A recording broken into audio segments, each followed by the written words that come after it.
Welcome to Your Time to Soar, the wisdom from pearls with Lois Leonard and Dr. Pat. What are the pearls? Have you ever heard from your parents or grandparents basic information like God never gives you more than you can handle, or this too shall pass? These pearls are some of the tools that will help dreams come to life.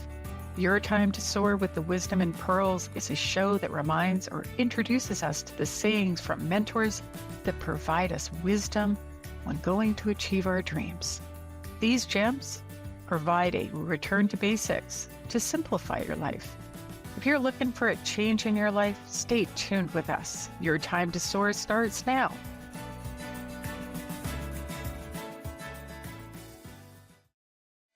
Hey everybody, welcome. I'm Dr. Pat and I am the co-host of this show with the most incredible, as you just heard, Lois Leonard. Everything in moderation, almost everything is today's episode. And this is a really good one. And I'm so glad, Lois, that you put like almost everything. I'm glad you put that down. But I want to talk to you about this. This is the conversation that if we really understood this, we would have a harmonic, the harmony of energy in our lives on a regular basis would be the way of being, but it's not. And so let's talk about everything in moderation, almost everything.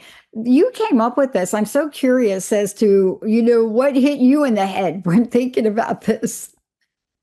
Well, when I was a little girl, my Nana used to tell me, do things in moderation, because I tended to be the kid who, it was sort of like all or nothing, I want the whole container of ice cream, not just a bowl. And I was very active, so I wasn't worried about gaining weight or anything like that. Or, Graham, can we bake all day long? And she's like, no, hon, we can't. There's other things we need to do, right? And she continually said, moderation, do it in moderation. And I asked her why. And she mentioned that people need to have a sense of balance, not one over another. Even when you're passionate about something, you do it, and yet you still go and you eat, you still talk with other people, you still connect, or you still reflect and be on your own. I found it really interesting the older I got. There were certain things where, for me, it was work. Work was I'll call it savior, because I would sit there, and if I didn't want to do something, or I was avoiding going to the dinner party or something like that, I got to work. So open the computer up, start working, or, I owned a business at the time. So I went to the store and, stocked shelves, or, checked in new merchandise. But it didn't make for a really balanced life, that's for sure. And this is interesting. I was just talking about this on a previous show today, where I'm in my own business now, and it's very different than working for another company in a lot of ways. What's not different about it? I work as hard in my own business as I did when I worked for a corporation. What's the big difference? The big difference is that there are some times that I will work a lot. Like recently, I had a deadline for 9:00 this morning, and basically 36 hours straight, that's what I was working on. And to meet the deadline, it was a very important deadline, because we have a commitment, to do a certain level of work for people. And this was build a website, redesign something, get it done. And that was very different than working 36 hours in my corporate job, where at the end of it, I don't know what the outcome is going to be, right? Sure. But let's talk about things like that, because that's not an everyday event. And I just want to be clear. That's not an everyday event. I would hope not.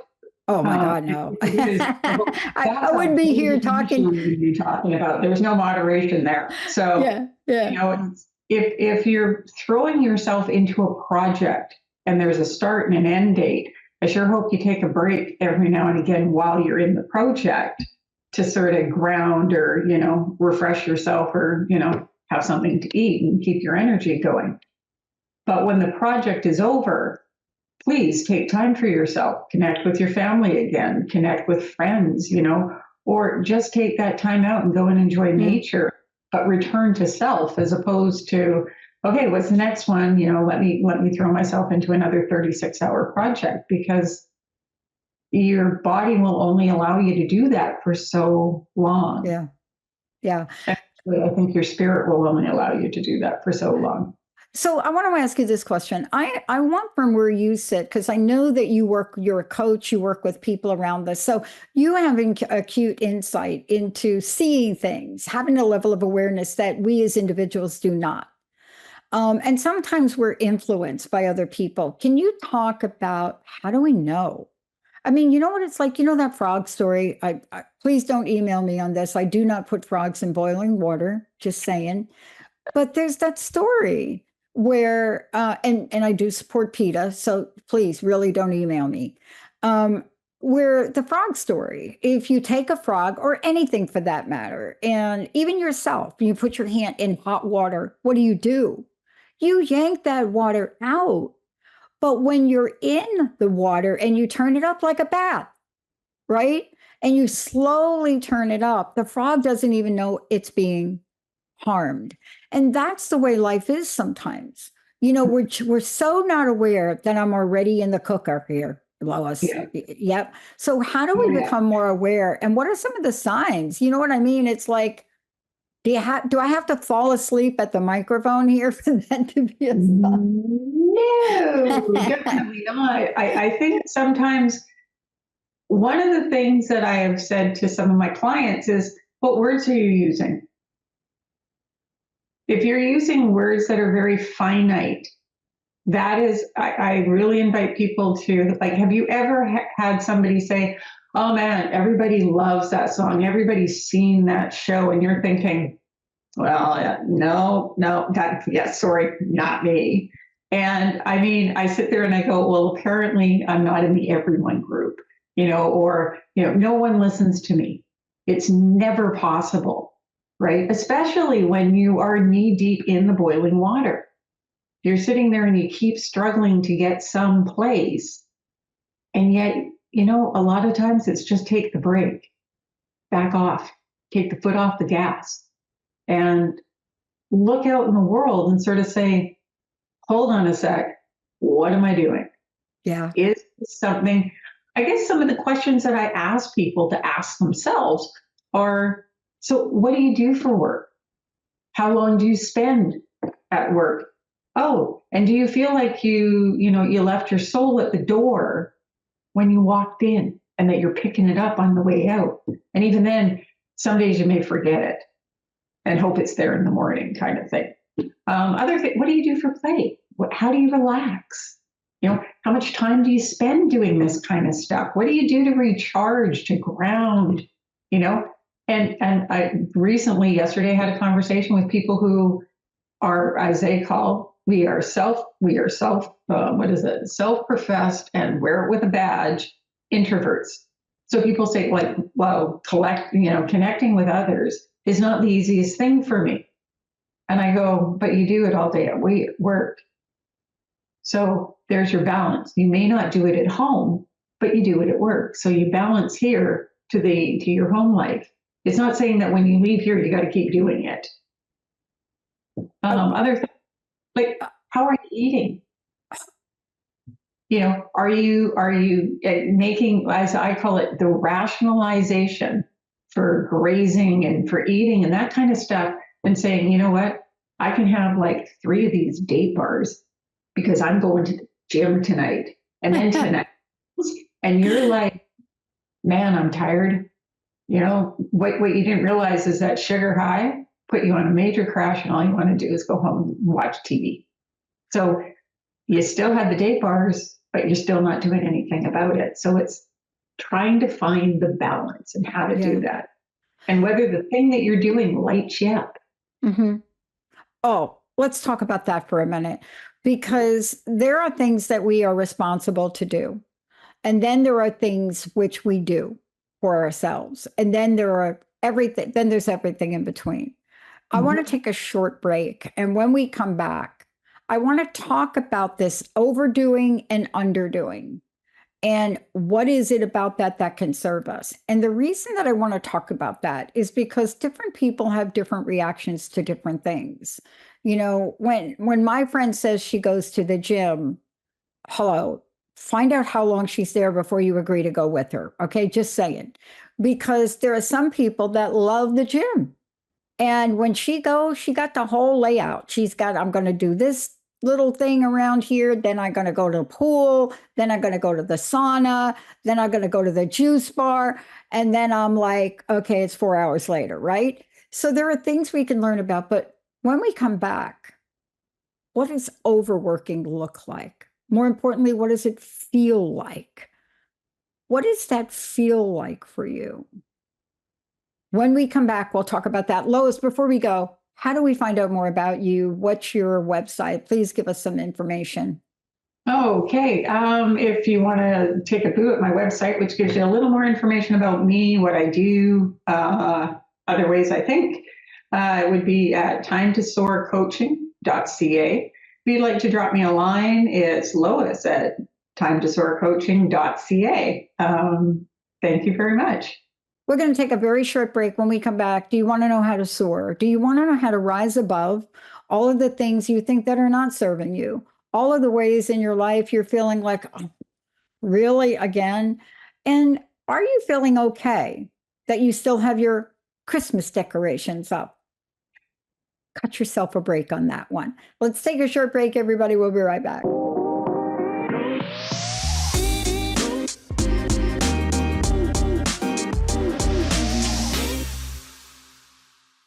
Welcome back, everyone. Lois, thank you for this topic. It is so seriously important. You know, before you can even have a conversation about setting intentions or slash goals, or we even have a quitting day in January, you really have to understand a concept that you're talking about.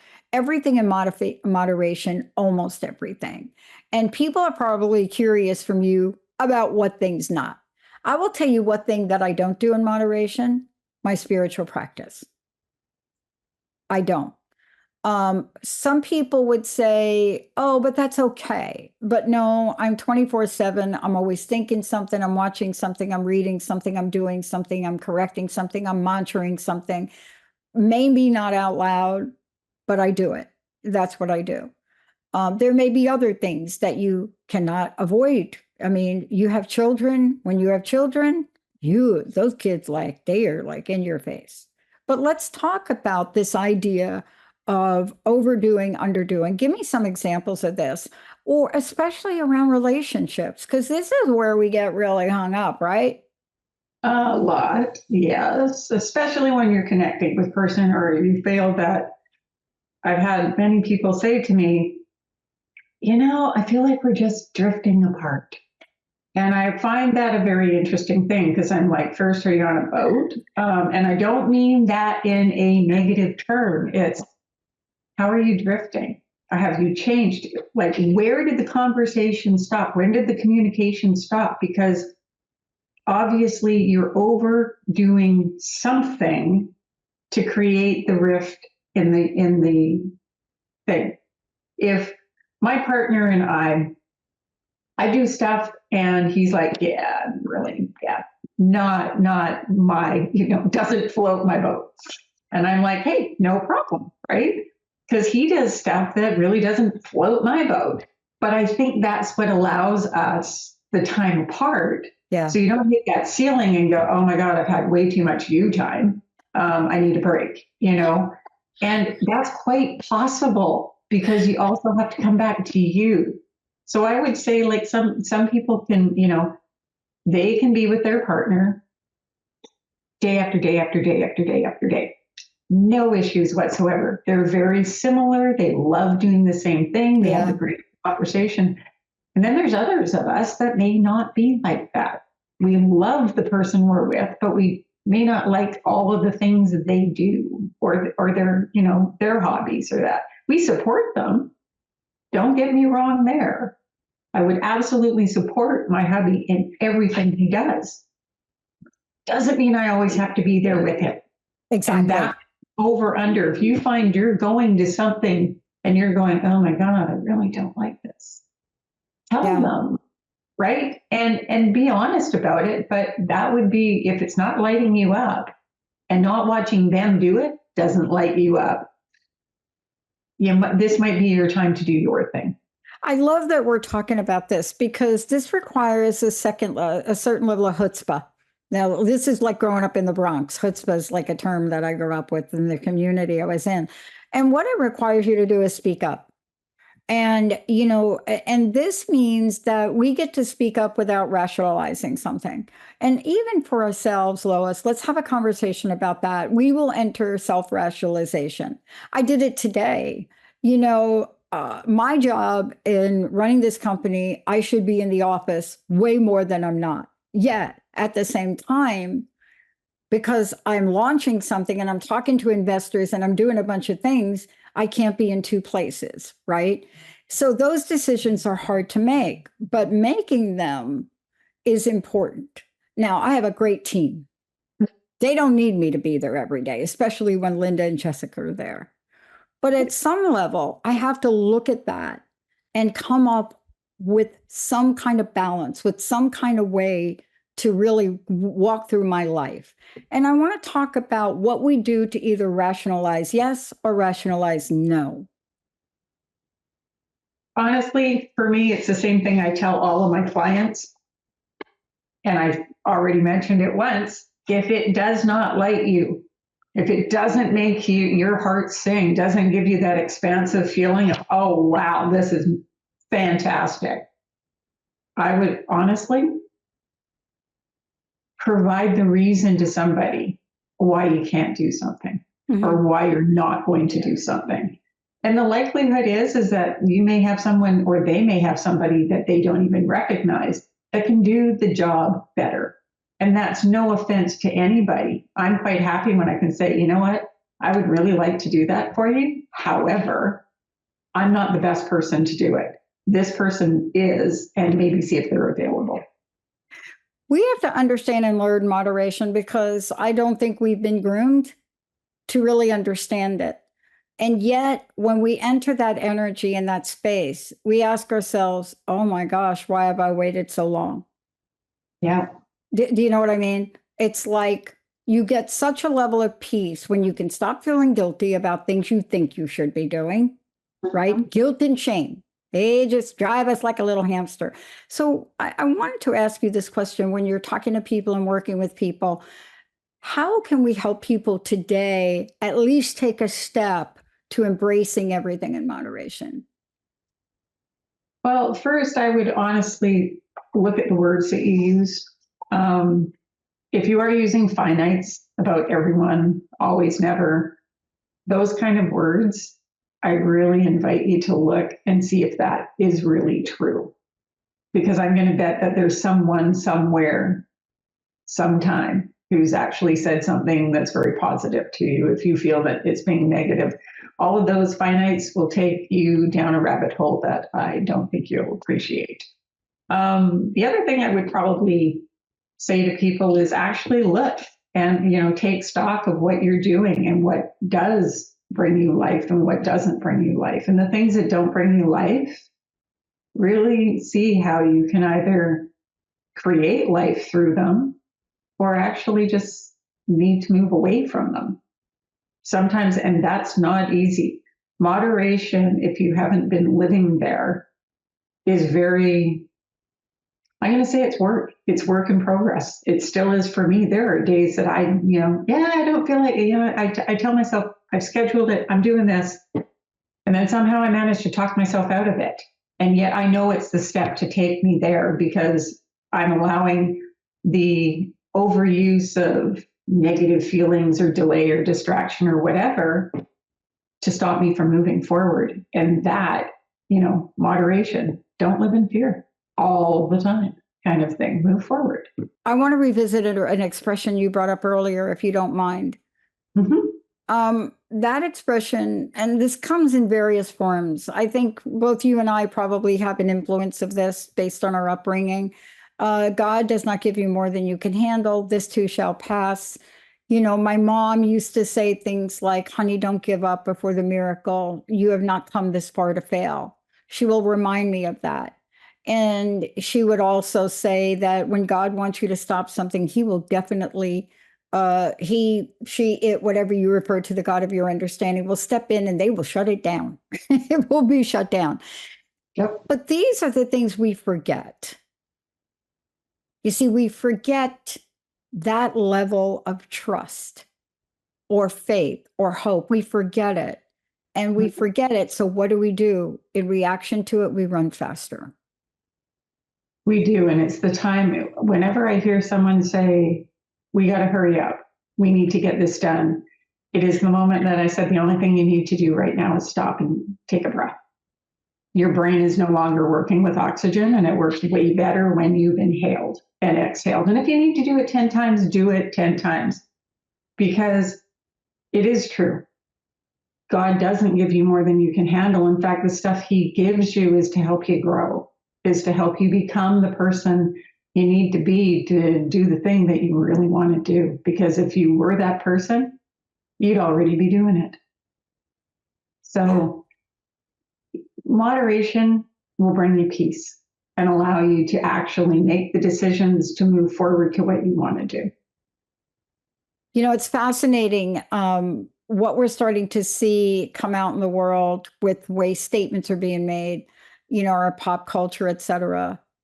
This past week here in the United States, the California fires have there's nothing I can say. I just pray a lot and hope that people get the relief, hope that the winds die down. There's just really nothing you can say.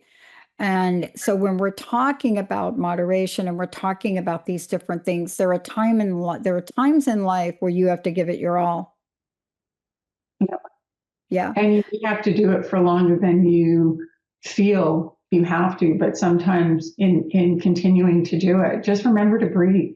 Just remember to take a moment. If you're overwhelmed, let that emotion go.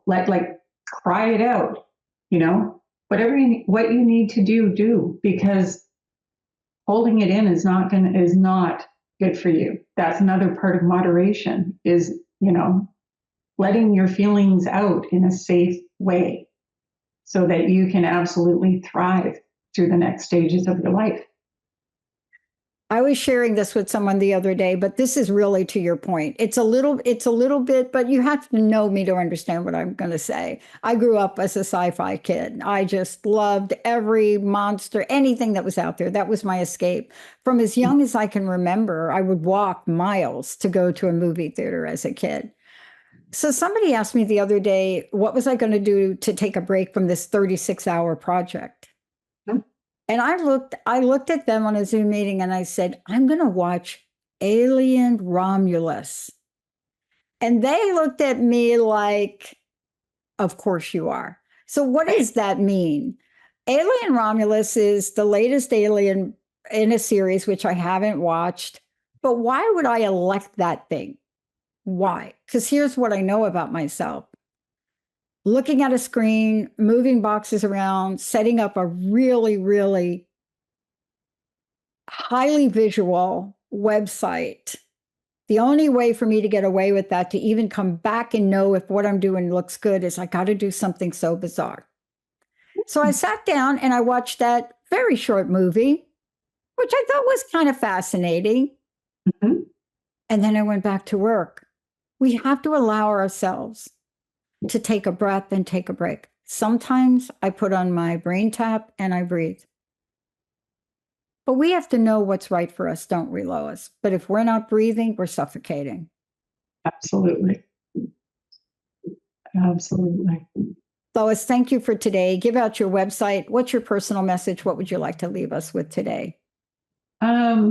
First of all, have grace on yourselves. We tend to be hardest on ourselves, and that also needs to be in moderation, actually moved right out. And second of all, you can get in touch with me at Lois at timetosoarcoaching.ca, or you can visit my website and check me out, see if you're interested in any of the information that I have to offer. Thank you again, Dr. Pat. I am so grateful that I am able to have these discussions with you because they are always enriching for me. I got to tell you, this one in particular, this is really a telltale conversation because there's a line that you have to draw in the sand or you will burn yourself out beyond recognition. And Yes. That's the biggest concern in the world we're living in. First of all, y'all out there, none of y'all can keep up with AI. So please don't even try unless you're a programmer.